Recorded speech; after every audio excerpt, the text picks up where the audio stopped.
Hello everybody. Welcome to today's Moon Memo. Today we're going to do some tapping. I'm really excited. I'm just going to quickly make sure that our sound is working. I always have issues with sound, it seems. And then we're just going to get straight into the topic of today and where I'd like to let me turn on my volume actually. And then we're just going to get straight. Okay, perfect. So it's working. Let's go. Okay, so we're just going to get straight into the topic today, which is all around creating a solid space to make decisions from. And so the topic or the title of the email today was being divinely decisive. And I thought that that was very interesting way to think of it, because when I think about how I make decisions, it's sometimes not an easy process for me. It is sometimes I have too many things going on. I'm trying to anticipate too much. I'm trying to compare from past versions of myself or other people that are involved or around me that I'm learning from or that I am just aware of in general. And also like trying to get the full amount of like the plan. Like I get very hooked into attaching to the details and how I'm going to get things done, and it blocks a lot of that momentum that I get and the inspiration that I get when I'm excited to make a decision about something and commit to something, right? So, and I get blocked on I get a lot of the wind taken out of my sails because I am looking at the how, I'm looking at what other people are doing, and I am looking at, trying to make sure that I have a plan in place before I even start. And it can really, like I said, it just takes the winds right out of the sails, right? So today with the crescent moon phase, it's all about anchoring into decisions. It's about aligning with the direction that you want to go and committing to it, or giving a level of commitment to where you want to intend your energy, where you want to direct your focus, where you want to harness and direct your energy to create momentum in a certain direction. So this could be every day, this could be every week, this could be a monthly thing, it could be a short-term goal, it could be a long-term goal. Whenever I speak about the energies of the cycle of the moon, whatever it is, it's always just an anchor. It's never actually like, well, today, are you feeling this way? It's not, you don't have to be in sync with it. It's just about recognizing the energy and when you recognize it within yourself and how you use it for your advantage and for your benefit, right? And for your purpose and your expansion and growth. So with that being said, we are currently in the crescent moon phase. It is, for me personally, all about taking what I've brainstormed, anchoring into the direction that I want to go, and then just leaning into it without needing to know the details, without needing to make a hard plan, without needing to have all the steps in place. And it's just really become this important phase of anchoring into the feeling or the frequency or the energy of what I want to create, like I said, short-term or long-term, daily, weekly, monthly, seasonally, whatever it might be. So we're going to do some tapping today. First, around comparison. Now, I think comparison is a huge thing. We compare ourselves to ourselves from past versions of ourselves, or we anticipate and compare and anticipate what we're going to be like in the future. So from how we want to do things from that higher version of ourselves or the more genuine version of ourselves. So we can get hooked up in that, and it can hold us back in some ways. And comparison in other people. So how other people are doing it, what they've done, how it looks for them, how it has worked for them, and then how we kind of get wrapped up in what worked for somebody else. And so for me, comparison is not innately a bad thing. And this is something that I've just kind of recently stepped into, is playing with what I've kind of called like integrative comparison, where I'm not allowing comparison to completely hijack me and to take control over how I do things or how I feel about things.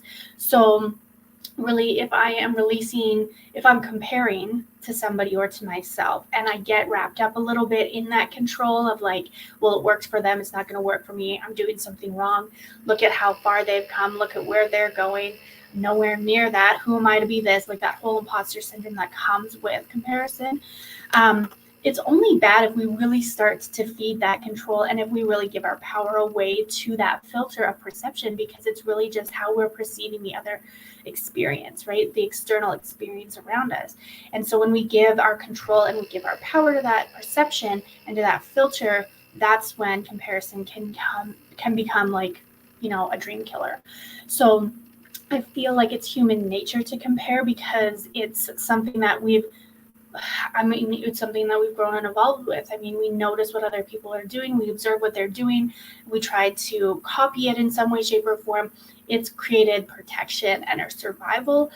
In, many instances, it's like really understanding how people are doing, seeing what works for them, trying to copy it, and whether or not it works. I mean, it's part of that evolution, and it's part of tapping into kind of that collective direction. Now, whether or not we want to go in that direction, that's when we take the control and we harness and direct what we observe and that perception from our filter, right? So we're not giving our power away innately. I mean, it's not the same as it was, right? So, I mean, like, yes, back in the caveman days and in other days, we probably would observe what other people are doing, and we would, they're running, we should run, right?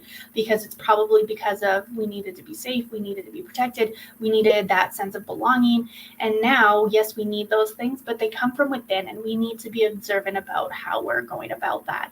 So, it's triggering basically these days. I feel it's triggering our expansion or our contraction. So when we compare ourselves, yes, we can be triggered by what somebody else is doing and think, Jesus, like that's no. Been like, I will never do that. And then we start to attach to like what we'll never do. And then we find some kind of like loyalty or harbor this instinct of like, we can never do that. And then when it shifts and changes and we're like, well, no, we said we couldn't do that. Well, actually, now that we've understood beneath the surface what's going on, and we're like, okay, well, maybe it's not exactly what we're doing, but we have this energetic attachment to like, we're not allowed to do that because we saw it was bad once before. This is a really interesting concept that I've been kind of paying attention to through working with horses. And the mentor that I have talks about how there's different tools that we use within training horses. And so like we see spurs and we see whips and we see different kinds of tools that people have used to train horses or to teach horses or whatever it might be to work with horses. And we innately see something bad being done with one of those tools one time. Like I feel this way with spurs. And so I'm like, I'm not going to use spurs ever.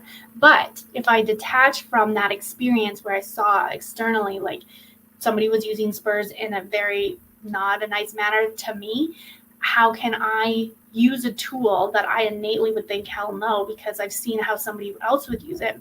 How can I use it from that awareness and from that place of like, well, maybe there's a purpose for it, right? There is a purpose for using spurs, maybe in a gentle way, or just to really get some energy moving for horses, whatever it might be, right? So anyway, just taking a look at what we compare ourselves to, what we observe, and where it's triggering our contraction so that we close off from the greater purpose that we purpose, like for our purpose, right? So it doesn't matter how other people use it. It's how do we intend to use it? Long story short. And then, of course, it triggers our expansion, right? So this is where the interesting things that come from me is when I am drawn to people's energy and to people, how they do things and what they're doing in their business, how they're doing stuff with their kids or in their relationships or who just they are in general. And I see what they're doing and I am drawn to that, right? And what I have found for me personally after experiences where I have tried to put in practice what they do, it just doesn't resonate. So I think I'm off. I think I'm doing it wrong, right? Whatever it is, I start to judge myself and blame myself and carry like this guilt or shame or whatever it might be. And what it really is, what truly is drawing me is their frequency and their energy. So it has nothing to do with what they're doing or how they're doing it. It's the energy that they have. So really, for me, in anchoring into when I'm drawn to somebody and I'm like curious about what they're doing and I'm inspired by what they're doing, I'm in awe by what they're doing, it's really about anchoring into the frequency of what they're doing, not actually what they're doing, right? So this is where it's really become super interesting for me, where I am now being either triggered or drawn to somebody for whatever contraction or expansion, whatever it is. And then it's allowing myself to have that experience, that human experience, and then kind of stepping back at a certain point when I can feel it's just a knowingness basically within me right now, where I can start to observe the purpose that I am meant to pick up on, and the lessons that and the growth or whatever it is that I am meant to pick up and take with me by detaching from that external experience. So I have a couple notes. So yeah, observing what you're drawn to or repelled by, and how does that pertain to your experience, detaching from that person or that external experience that you're comparing it to. So it's kind of interesting. So today, the first round I want to do is around allowing ourselves to have that human experience in comparison, and when we might feel judgment or shame or guilt, or feeling like we don't belong, or that we're not as far as that person is, or whatever it is, or it works for them but it doesn't work for me, so I must be doing something wrong. But let's just work through that human experience and do some tapping around, releasing, feeling into it, but then releasing it, and then seeing what the purpose is for ourselves. So taking a nice gentle breath, and just maybe if you want to, you can close your eyes for a minute here and just lean into where you're at right now. Maybe bring into your awareness, as you're tapping into your breath, bringing into your awareness a time when you have compared yourself to someone or something, and you have felt the contraction or the trigger or that repelling energy. Or even, that you could have been drawn to their energy and inspired by them and followed what their practices were, or their routine was, or whatever it might have been. You followed how they did it, and it didn't work for you. And you felt left out, excluded, like you were doing it wrong, that you needed to fix yourself. You weren't good enough, deserving enough. And as you're just contemplating and feeling into this experience that you might have had, noticing what the initial emotion is that comes up. Is it a sense of undeserving, unworthiness, not enough, judgment, blame, shame, guilt, inadequacy?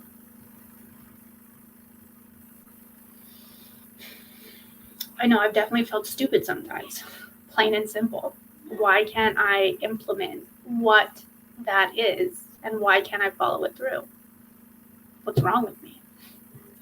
So I'm not needing to necessarily make the story and not attach to the whole story and make it mean something, anything other than the basic emotion. And then noticing on a scale of 1 to 10 how high that emotion is for you right now, or in that experience. 1 being it's not really weighing heavily on you, and 10 being it's hugely making an impact for you.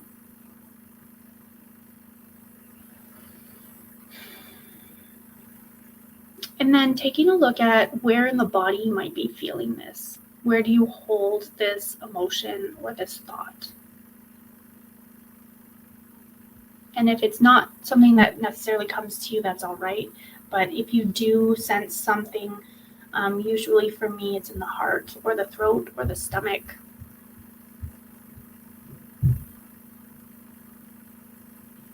You could even just sense into where you might feel some tense, tightness, contraction, whatever that might be in muscles, certain areas of your body. And even if you would just want to take a guess, that's absolutely, take a guess even, just to anchor in.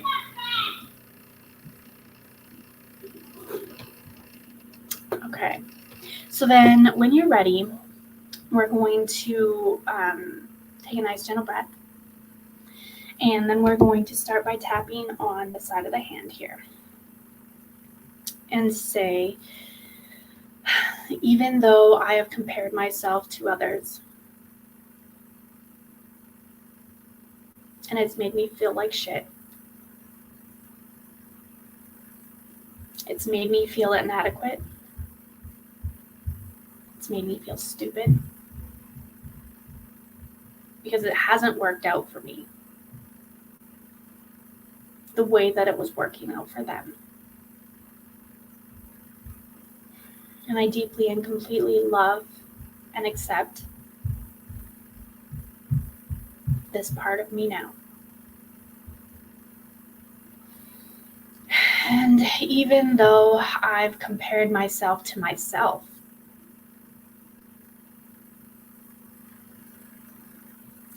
and I felt inadequate, I felt discouraged,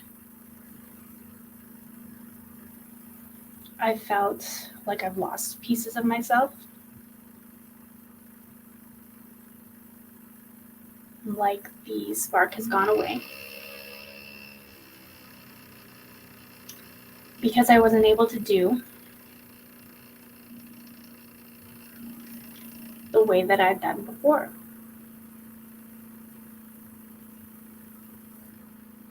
And it's felt like something was wrong with me. But I deeply and completely love and accept this part of me anyway. Especially because comparison is such a huge part of everyday life. It feels like I can't get away from it. I'm always looking at other people and what they do. And I can't help but compare it to where I am and what I'm doing.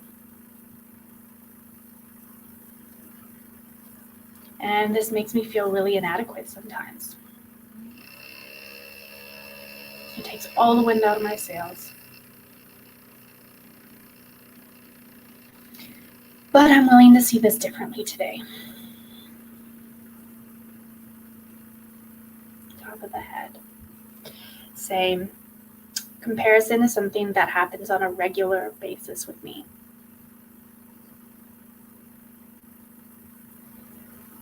Eyebrow point. I am always comparing myself to other people. Side of the eye. I'm always comparing what I do to how they do it. Underneath the eyes. And I'm always feeling like I'm lacking in some way, shape, or form. Underneath the nose. It doesn't work for me. Underneath the mouth. So I must be broken. Collarbone point. I must be doing it wrong. Underneath the arms. And then I feel like a piece of shit. Underneath the chest. Sometimes it looks so simple. Wrist point. Sometimes it seems very simple. Top of the head. But I just can't get it. Eyebrow point. So I must be stupid. Side of the eye. There must be something wrong with me. Underneath the eye. I can't do what it is that they're doing. Underneath the nose. What they make look so simple and so easy. underneath the mouth. And so it must be me. Collarbone bullet point. I feel judged. Underneath the arms, I feel like I am inadequate in some way. Underneath the arm or chest. And so I just give up.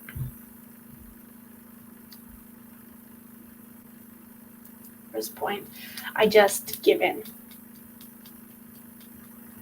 Top of the head, it feels like it's not worth it for me. Eyebrow point, to do what they're doing. Side of the eye, and to fail. Underneath the eye. So it's just not worth it. Underneath the nose. But I forgive myself now. Underneath the mouth. For feeling like my purpose isn't worth it. Collarbone point, for feeling like I'm not worth it. Underneath the arm, I deeply forgive myself for feeling this way. Underneath the arms. And I forgive myself for forgetting. Wrist points, forgetting that it's not about them. Top of the head, I forget that it's not about them. Eyebrow point, this is about me. Side of the eye, and I give myself permission now. Underneath the eye, to observe what it is that I see in them. Underneath the nose, the frequency that I'm drawn to in them.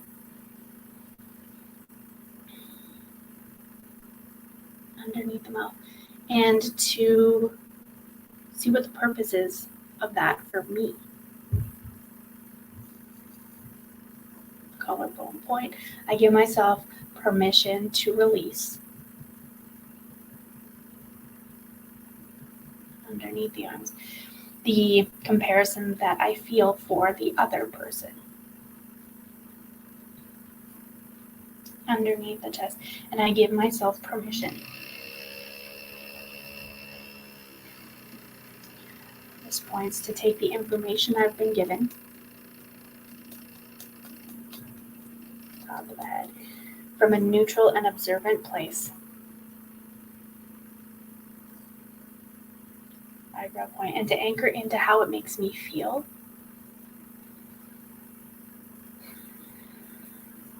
Side of the eye, because I was drawn to them for a purpose. Underneath the eye, I was drawn to this person for a reason. Underneath the nose, and I'm giving myself permission now. Or underneath the mouth, to release that external experience. Collarbone point, and to notice where I am being triggered personally.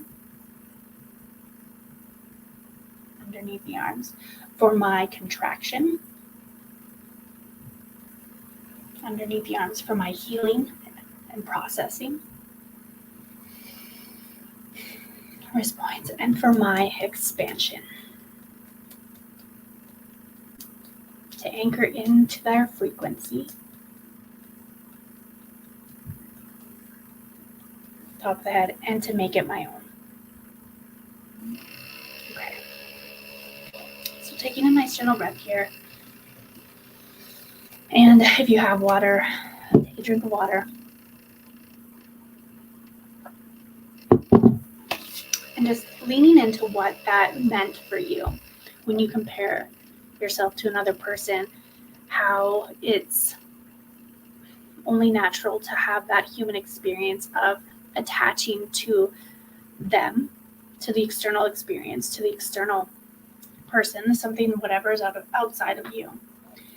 And then to be able to observe and be aware enough to release the external experience and then integrate it within yourself. So really taking a neutral, observant vantage point in how it's affecting you without them being a part of the story or without them being a part of what it means to you.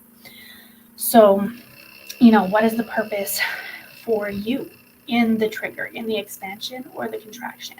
The contraction, if you're feeling contracted and you're triggered by somebody and repelled by something that they're doing, what is it that you feel that you are not safe? Are you not, there's some kind of discord in the resonance there. And so what do you need to do to make yourself whole? Because you can't control what they're doing. You can't, you can't, if this is for you, this is for your personal growth and expansion. This is for your personal healing and processing. And taking a look at it for yourself without letting them be involved, basically. And then it's same for the expansion. Yes, this is where I think that whole accountability thing kind of comes into play for me, where I feel like I resonate with somebody and I'm drawn to their energy and the way that they do things, and I need that energy to come from them.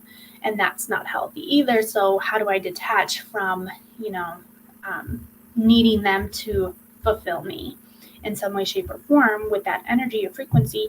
And how am I learning to cultivate, to generate that, and to build and strengthen that, frequency muscle of whatever that is? And so what is the purpose for me in that? And so what happens is that we just release these attachments or these connections or these cords, whatever you want to call it, to these external experiences, and then we can make them our own. And then the comparison is becoming integrated. We're not giving our power away for an extended, unnecessary period of time.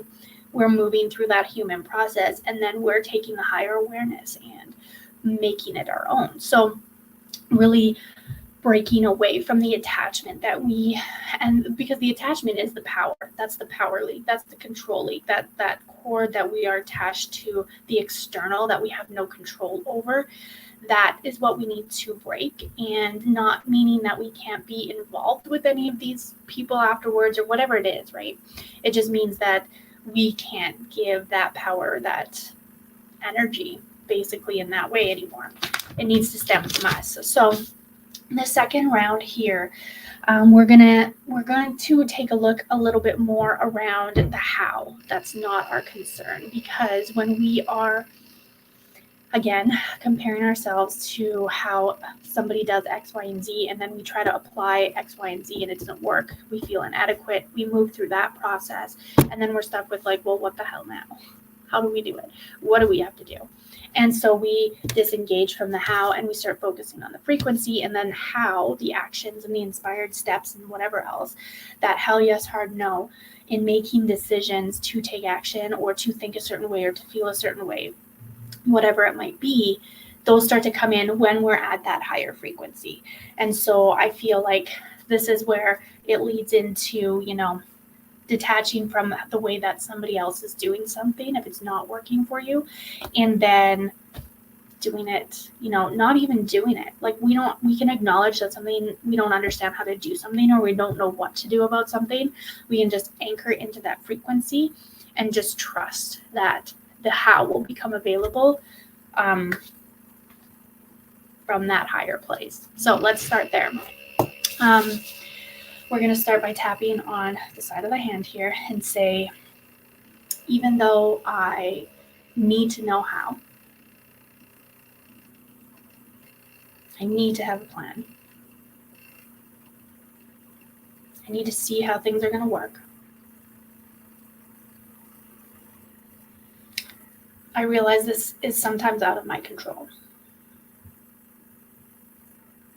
And I hate that,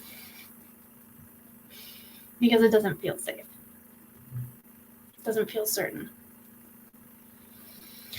But I love and accept myself anyway. Even though sometimes I feel like if I don't know,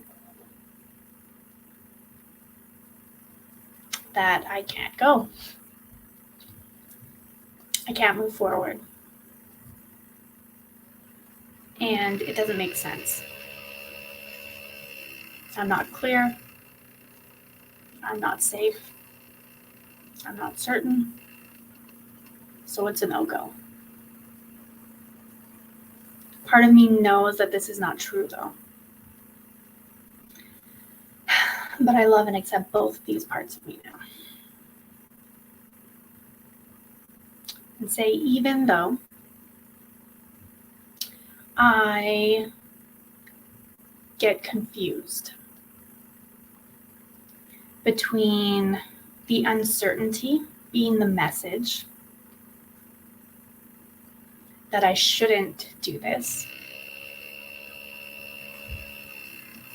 or my intuition telling me this is not meant for me. Is it my ego? Or is it my intuition? This gets really confusing sometimes. I just can't discern which is which. And I hate this too. But I love and accept all parts of me now. Top of the head. I need to know what the plan is. Eyebrow point. I need to know all the steps involved. Side of the eye. If I don't know what's involved or what the plan is, underneath the eye, I don't think that it's safe to go ahead. Underneath the nose. What if something comes up that I don't like? Underneath the mouth. What if I enter into something that it starts to feel wrong? Collarbone point. What if it feels like I can't get out of something? Underneath the arms. What if it feels like I'm missing out on something better? Underneath the arms. These are all things that I think about. Wrist points, and then it makes me feel like I shouldn't be doing this. Top of the head. I have a hard time understanding the difference between. Eyebrow point. My mind making things mean things. Side of the eye. And my intuition guiding me. Underneath the eye. I give myself permission now. Underneath the nose. To feel safe within myself. Underneath the mouth. Regardless of whether I'm certain or not. Collarbone point. I trust that I know when it's time to move forward. Underneath the arms. And when it's time to redirect and readjust course. Underneath the chest. I trust that I know when it's good or when it's not good.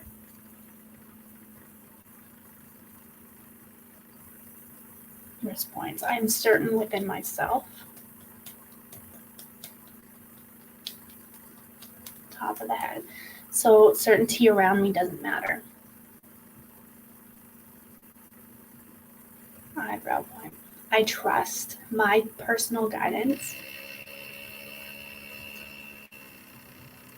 Side of the eye. I trust that I can change my mind whenever I want. Underneath the eye. And I trust that I can carry me. Underneath the nose. And I trust that I am being carried by my higher good. Underneath the mouth. And so I don't need to worry. Collarbone point. I can be concerned and I can do my due diligence. underneath the arms, but I don't need to be 100% certain.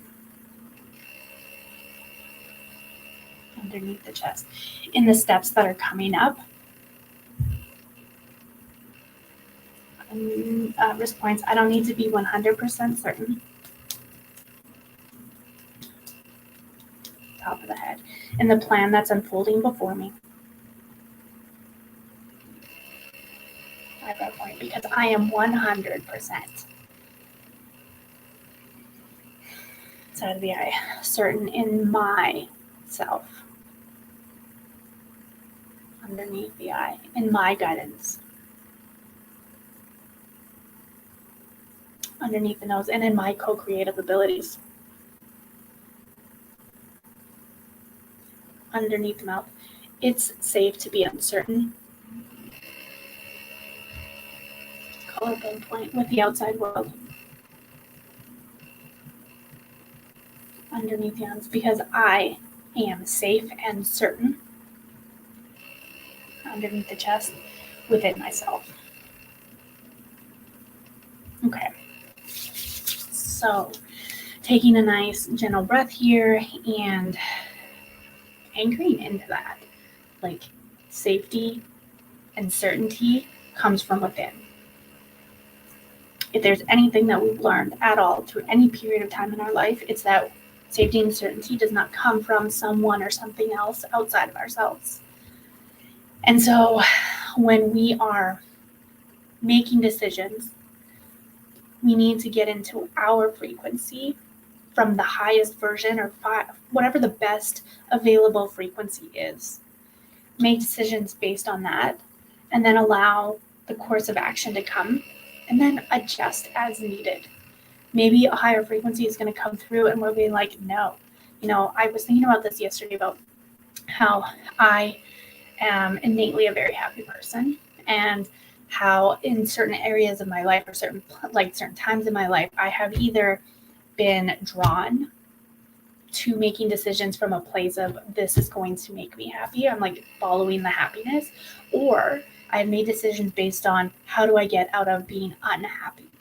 And so it's again that whole aspect of, are you being drawn and pulled by a higher sense of purpose or a more aligned energy, or are you making decisions based out of fear, based out of stress, based out of anxiety, and just needing to get out of that, basically based on survival mode. And so when we're able to tap into that frequency that we are wanting to create, we have it available to us right now. We just have to build that muscle in generating that from whatever area in our body that we feel it stems from. And then allowing the course of action, the inspired and aligned action to come, and then trusting that we can change our mind at any time that we want, and that we'll know when it's time to change. I think the biggest thing that we experience and that we have this hesitancy with when it comes to making decisions is that we have learned to diminish or dim or turn down the volume on those initial feelings of like, this isn't right. And we just push through it, or we just shut it up. We just like try to cover it up, whatever it is. And so it's about building that trust in when something doesn't feel right and we know it, like from an internal gut, like, hell yes, this is not right. Hard no, we're not doing that, whatever it might be. That we acknowledge those feelings and that we acknowledge that guidance, because it's been suppressed and repressed and just pushed down and ignored and, made to be basically the boogeyman, I think, for a very, very, very, very, very, very long time. And this, I'm going to stop right there because this is a whole nother topic that I want to get into at a later date whenever it feels aligned. But yeah, so listening to that hell yes and hard no, making decisions based on the higher frequency and allowing the higher course of action to come through that versus using, action steps to get to that higher frequency. So hopefully that makes sense. And I hope that this has been helpful. I want to close today on one really quick round of just tapping and breathing to just kind of anchor in and allow things to kind of settle and land where they need to. Trust that you have a nugget from something in this, or that a nugget will come to you as you're moving throughout the rest of your day, or throughout the rest of your week, whatever that might be. And we will see you guys all on the next email, in the next moon memo. So sorry, we have these insane fruit flies here. It's just so annoying. I feel like a crazy person just like batting the air. So we're going to take a nice deep breath, starting at the top of the head, tapping gently and lightly. Close your eyes if you'd like. Breathing in and breathing out. Eyebrow point. Breathing in and breathing out. Side of the eye. Breathing in and breathing out. Underneath the eye. Breathing in and out. Underneath the nose. Breathing in and out. Underneath the mouth. Breathing in and breathing out. Collarbone point. In and out. Underneath the arms. Breathing in. Maybe stretching out a little bit. And out. Underneath the chest. Breathing in. And out. And wrist points. Breathing in. And breathing out.